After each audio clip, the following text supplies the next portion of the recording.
Awit 119, 1-4. Mapalad silang sakdal ang landas na sa kautusan ng Panginoon ay lumalakad.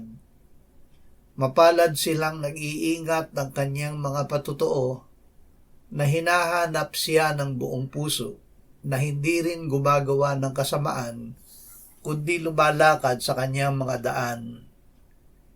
Iniutos mo ang iyong mga tuntunin upang masikap naming sundin.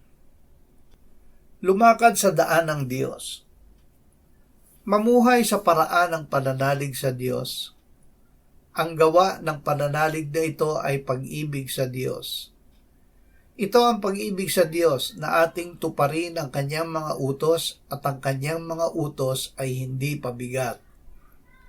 Sapagat ang sinumang ipinanganak ng Diyos ay dumadaig sa sanlibutan, at ito ang tagumpay na dumadaig sa sanlibutan, ang ating pananampalataya. Sino ang dumadaig sa sanlibutan, kundi ang sumasampalatayang si Jesus, ang anak ng Diyos?